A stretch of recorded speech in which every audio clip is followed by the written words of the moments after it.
Hello મિત્રો, આજે જવાનું છે સાધન કરવા માટે પિયર. તો આજે તો બહુ ખુશ છું અને જો ઉઠી ગઈ છું અને ચા મૂકી દીધી છે. ચા પીને સ્કૂલે આજે વાલી મિટિંગ છે. જો વાલી મિટિંગ છે તો પલકને જવાનું છે. પલક સાથેના પપ્પા જાય છે અને તમે જો તૈયાર તો થઈ જ ગઈ છે. હવે માથું વળાવવાની રાહ જોવે છે મારી. અને આ સાહેબ જો હજી સૂતા છે, આને જવાનું છે. ચા થઈ ગઈ છે રેડી. પલક મંડાણી છે હાથે હાથે. માથું વળાવી દીધું. હવે જો તૈયાર થઈ જાય છે હાથે. અને આ જો હું તો મોઢા પર ઓછીકું મૂકી દીધું. પલકબેન હાથે દૂધ નાખી દીધું છે અને હવે ચા પીવા માંડ્યા.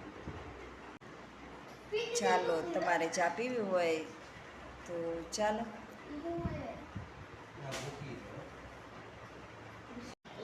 ચાલો, આપણે તો નાઈને થઈ ગયા તૈયાર. હવે થોડા ધોઈ નાખી કપડાં છે સ્કૂલના ડ્રેસ. સારો ભરાય એટલે આપણે પાવડરમાં બોળી નાખી કપડાં એટલે ફટાફટ ધોવાઈ જાય. ભૂકીવાળું પાણી થઈ રેડી. હવે ફટાફટ કપડાં ધોઈ નાખી. મોજા અલગથી બકડિયામાં પલાળીને મૂકી દીધા છે અને કપડાં અહીંયા પલાળી નાખ્યા.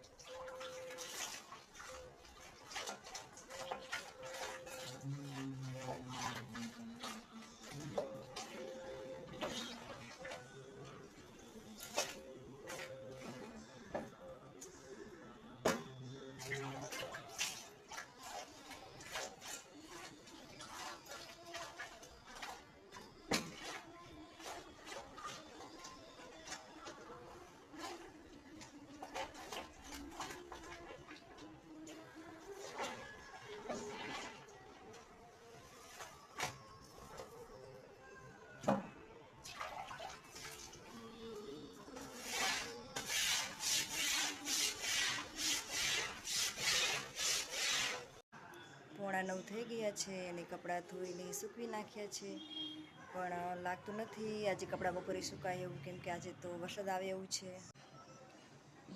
સામેવાળાનો છોકરો ચડી ગયો છે ઢાબા ઉપર રમવા ટાયર લઈને. જો આજે વાદળા છે, વરસાદ આવે એવું વાતાવરણ છે એટલે કપડાં નહીં સુકાય. આજે બપોરે ઘરમાં નાખીને જવું પડશે રાજભર.